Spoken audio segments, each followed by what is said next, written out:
Assalamualaikum warahmatullahi wabarakatuh.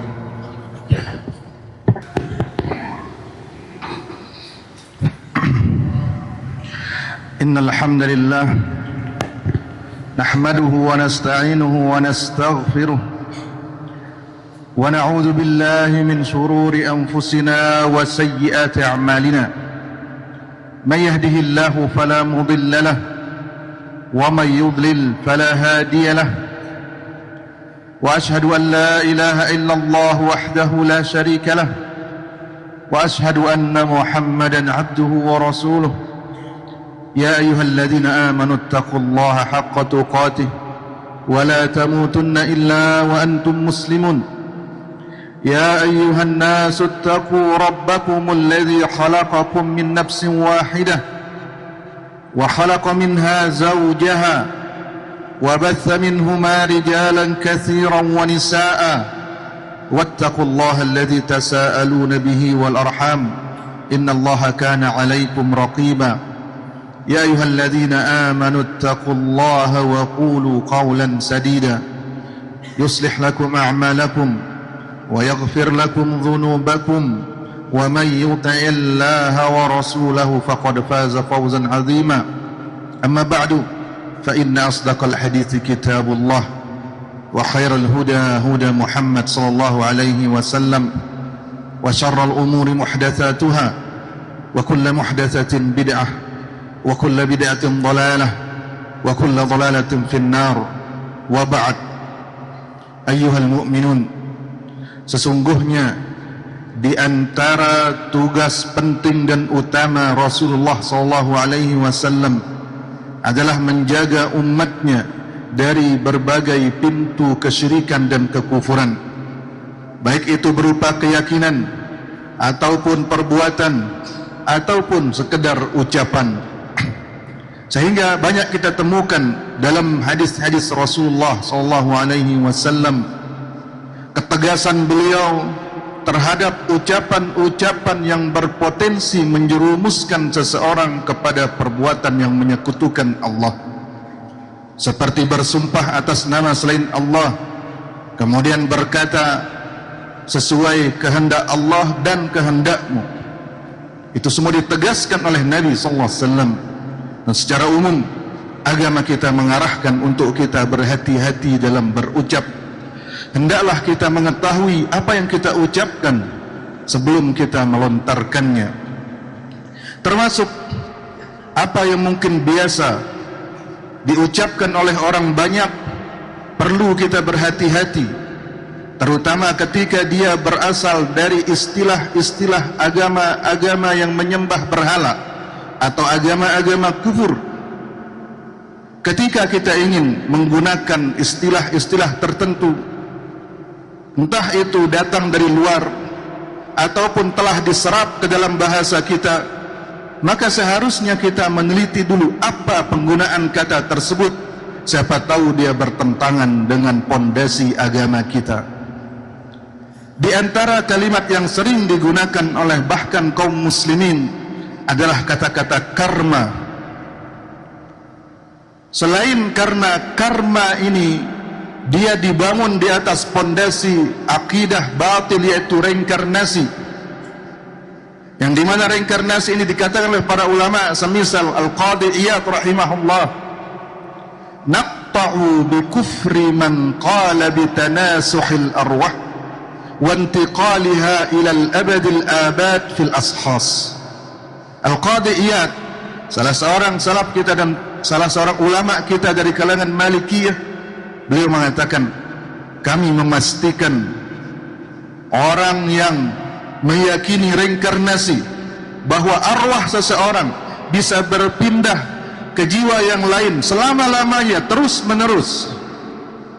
Ini bertentangan dengan akidah kita alam kubur, sementara mereka mengatakan selalu ada kehidupan setelahnya di dunia selama-lamanya.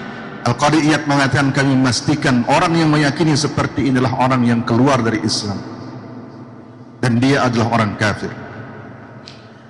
Dan sesuatu yang terbangun di atas kebatilan, maka dia akan batil dan rusak juga. Dan keyakinan karma ini paling tidak memiliki dua kerusakan bagi orang yang memahaminya. Yang pertama, bahwa akidah karma ini dia meruntuhkan akidah iman kepada takdir.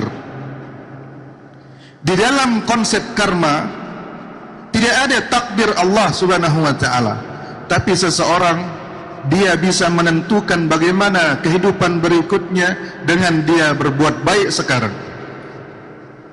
Seseorang yang mengalami keburukan sekarang berarti di masa lalunya dia telah melakukan keburukan juga,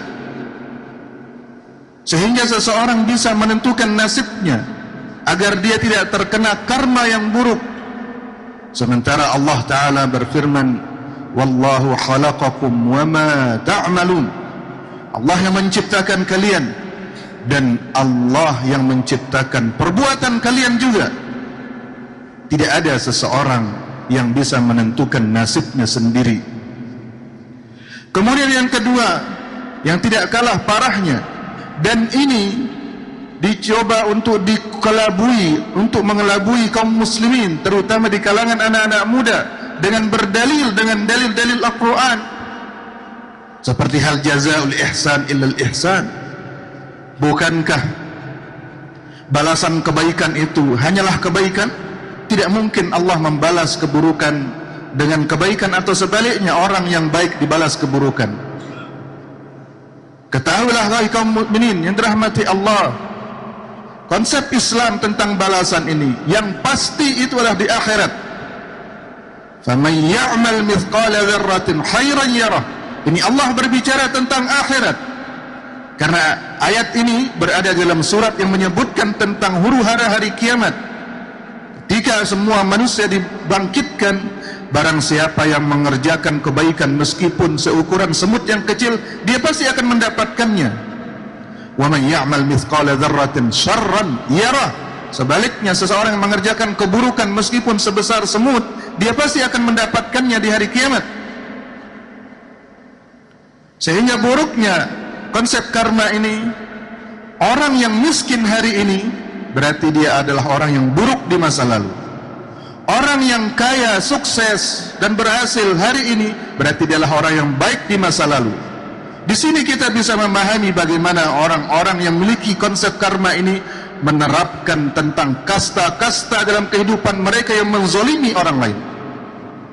Sementara dalam Islam, orang yang mendapatkan musibah belum tentu karena keburukannya. Allah Ta'ala berfirman, wa nabluukum bisyarri wal khairi fitnah. Allah berfirman kepada kita, kami akan menguji kalian dengan kebaikan dan keburukan. Kami akan menimpakan kalian, memberikan kalian harta, kami akan memberikan kalian musibah sebagai bentuk ujian. Dan Nabi SAW bersabda dalam hadisnya, man yuridillahu khairan yusib minhu. Barang siapa yang Allah kehendaki kebaikan padanya, Allah berikan dia musibah. Sebaliknya orang-orang yang kafir, Allah Ta'ala berfirman tentang mereka, wala yahsabanna alladhina kafaru annama numli lahum khairan li anfusihim. Orang-orang yang kafir itu jangan mengira kami memberikan mereka usia, memberikan mereka harta, memberikan mereka kesehatan, itu baik bagi mereka.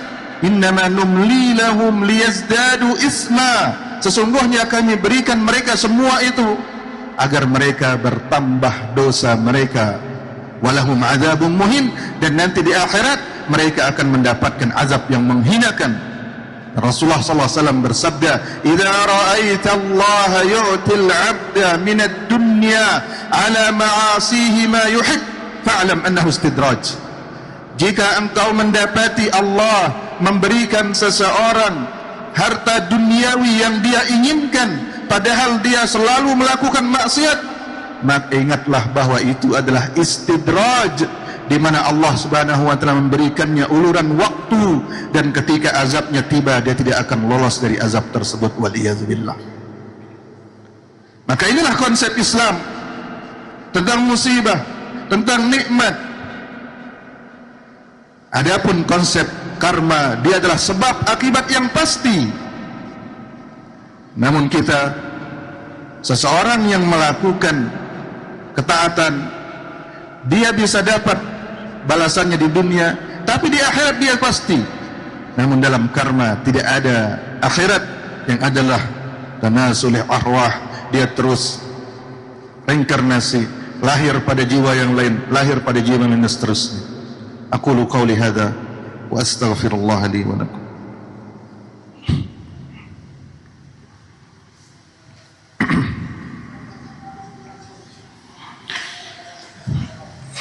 Alhamdulillah Rabbil Alamin, wassalatu wassalamu ala ashrafil anbiya'i wal mursalin, wa ashhadu an la ilaha illallah wahdahu la sharika lah, wa ashhadu anna Muhammadan abduhu wa rasuluh. Amma ba'd. Ayuhal mu'minun, di antara cabang dari masalah ini yang berbahaya juga, yang tidak sedikit kita temukan dilontarkan oleh kaum muslimin atau di kalangan anak-anak muda untuk memberikan motivasi. Tapi seperti kata Ibnu Mas'ud, wa kam min muridin lil khair la yusibuhu. Betapa banyak orang menginginkan kebaikan tapi dia tidak mendapatkan kebaikan tersebut. Yaitu ucapan sebagian orang, ciptakan takdirmu atau tulislah takdirmu sendiri. Meskipun niatnya bagus, seseorang jangan berputus asa, hendaklah dia berusaha.